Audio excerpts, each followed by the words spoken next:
Hello students, welcome to the channel Vedantu NCERT Solutions class 11th and 12th. I am your master teacher Kanika. Here we solve NCERT back exercises of physics, chemistry and biology on a single platform. Today we are solving chapter number 5 of your biology book, Molecular Basis of Inheritance. So this is question number 11 on your screen.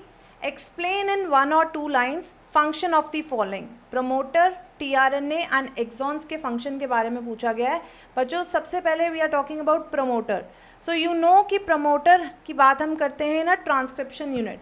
Transcription unit के जो 3 prime to 5 prime और 5 prime to 3 prime and में जो upstream वाला region होता है, जो beginning वाला रीजन होता है, that is known as promoter region. And promoter region is a site where RNA polymerase enzyme comes and binds to initiate the process of transcription, right? तो promoter region वो है जहाँ पर initiation होगी for transcription to take place, right? तो अब हम इसकी definition लिख लेते हैं. Promoter is one of the constituent of transcription unit because हम पूरे इस रीजन को जहाँ पर ट्रांसक्रिप्शन होती है उस रीजन को हम ट्रांसक्रिप्शन यूनिट कहते हैं, राइट? तो it is one of the constituent of transcription unit where RNA polymerase enzyme binds and initiates transcription, right?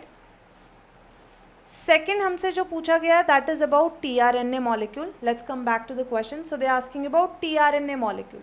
तो tRNA मॉलिक्यूल आपको पता है it is transfer RNA molecule, और tRNA का ट्रांसलेशन में एक बहुत इंपॉर्टेंट रोल है because tRNA molecule he specific amino acids को बाइंड करके लेके आता है. It picks up the amino acids from the cytoplasmic pool and gets it to the ribosome for translation to take place, for protein synthesis to take place. So tRNA stands for transfer RNA,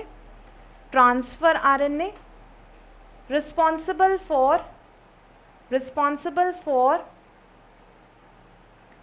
that brings amino acids from the cytoplasmic pool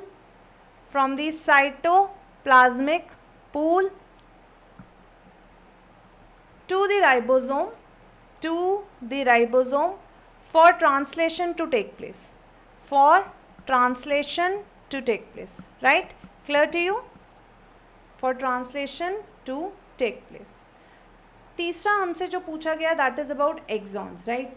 तीसरा जो हमसे term पूछी गई है that is exons. बच्चों आपको पता है कि हमारे पास ट्रांसक्रिप्शन के टाइम जो RNA मॉलिक्यूल सिंथेसाइज होता है it is a mosaic of exons and introns. तो हमारे पास इसमें कुछ ऐसी सीक्वेंस भी होती हैं जो आगे जाकर प्रोटीन सिंथेसिस में पार्टिसिपेट करेंगी, but at the same time we have sequences which are not going to participate, which are known as introns, right? तो एक्सॉन्स एक्चुअल वो सीक्वेंसेस हैं जो प्रोटीन्स के लिए कोड करेंगी in the future. They are actually useful sequences, expressed sequences. तो I am writing the definition of exons here that says in eukaryotes and this is happening only in eukaryotes. Prokaryotes में हमें नहीं देखने को मिलता है ऐसा split gene arrangement. In eukaryotes, exons are the sequences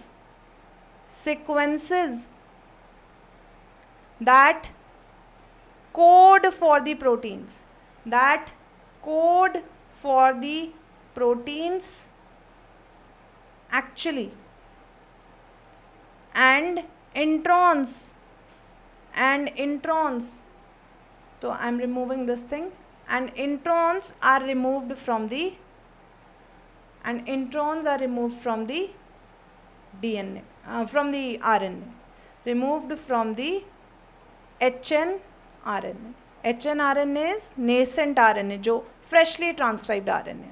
So I hope बच्चों आपको ये terms clear हो गई हैं. If you have liked the session, hit the like button. Share this session with your friends. Subscribe to channel Vedantu NCERT Solutions 11th and 12th. I'll see you in the next session. Till then, take care. Bye bye.